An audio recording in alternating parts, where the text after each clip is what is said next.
Herzlich willkommen zu einer weiteren Folge Lasst uns lesen. Wir machen weiter mit den deutschen Kulturbildern.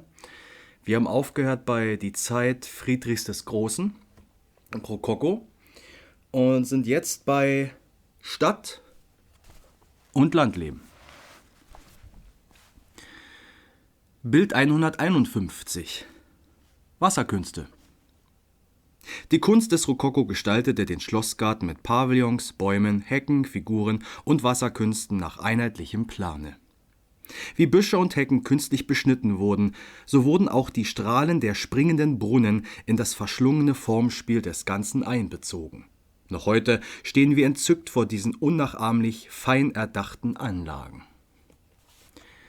Bild 152. Bauer am Pflug. Der Landmann und seine an die Scholle gebundene Arbeit im Wechsel der Jahreszeiten bilden das erhaltene Element im kulturellen Leben der Jahrhunderte. Wie schon im germanischen Vorzeiten und im Mittelalter sind Egge und Pflug die wichtigsten Geräte zur Bestellung des Ackers, und wie einst streute der Bauer aus der Tasche oder den Handkorb den Samen in die gelockerten Furchen. Bild 153. Tanzstunde. Während heute das Kind durch Turnen, Gymnastik und Wandern zu einem geraden und klaren Lebensart erzogen wird, musste es im 18. Jahrhundert noch durch zierlichen Tanz darin beübt werden, die galanten und geschliffenen Umgangsformen zu beherrschen. In vornehmen Häusern brachte der französische Tanzmeister den Kleinen zugleich mit dem Tanz die Regeln von Anmut und Anstand bei. Wisst ihr, was das bedeutet? Lasst eure Kinder mehr tanzen. Oder Gymnastik. Oder Wandern. Bild 154. Orgelempore. Die deutsche Kirchenmusik feierte im 18. Jahrhundert höchste Triumphe. Seit dem Mittelalter begleitet Orgelmusik den christlichen Gottesdienst und Deutschland steht im Orgelbau an erster Stelle. Gerade das deutsche Rokoko hat hervorragende Orgeln geschaffen. Eine Reihe bedeutender Orgelkomponisten geht im 17. Jahrhundert dem größten deutschen Kirchenmusiker Johann Sebastian Bach voran. Bild 155. Schaubude. Die Schaubude, heute noch eine Hauptattraktion des Rummelplatzes, fehlte auch früher auf keinem Jahrmarkt oder Schützenfest. Auch damals sind es Abnormitäten, die die Schaulust besonders reizen. Ein Kalb mit 2 Köpfen, der größte Riese und der kleinste Zwerg, eine 3 Zentner schwere Frau und ähnliche, eigentlich bedauernswerte Wesen befriedigen den Hang nach der Sensation. Bild 156. Chase am Schlagbaum. Ich hoffe, ich spreche das richtig aus. Chase. Im 18. Jahrhundert war anstelle der Sänfte der ähnlich gebauten Tragesessel nach dem französischen Porte-Chaise, allgemein Chaise genannt, in den größeren Städten als Transportmittel in Gebrauch, bis er vom Lohnfuhrwerk ersetzt wurde. Die Chaise-Träger waren ein besonderer Beruf.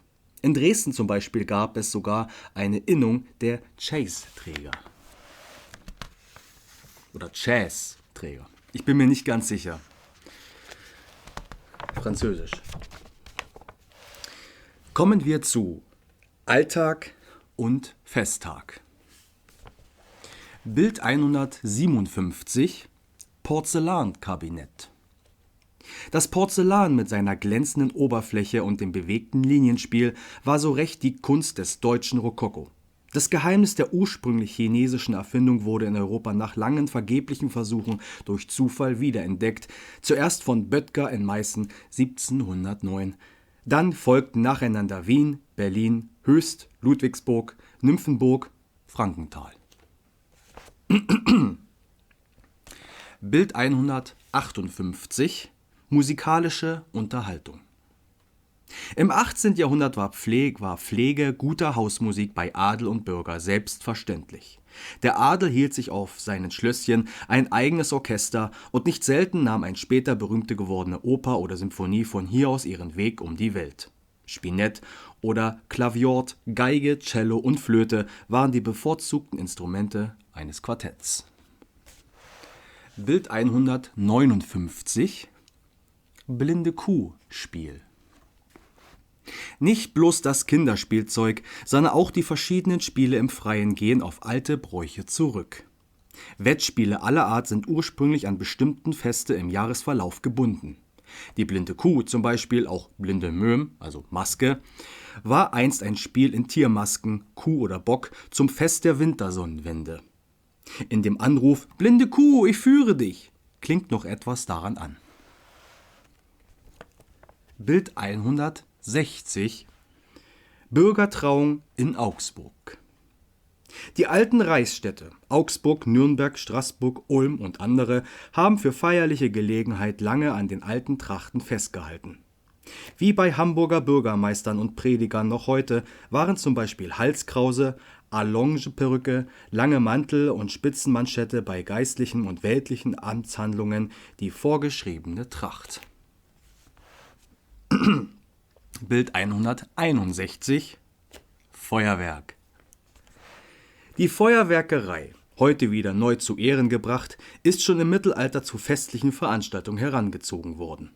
Die Verbindung verschiedener Feuerwerkskörper wie Flammen, Funken, Dreh-, Wurf- und Steigfeuer macht mit ihren leuchtenden Farbigkeit den Hauptreiz des Feuerwerks aus. Beliebt war das Wasserfeuerwerk mit schwimmenden Feuern. Und das letzte Bild für heute, Bild 162, Menuett.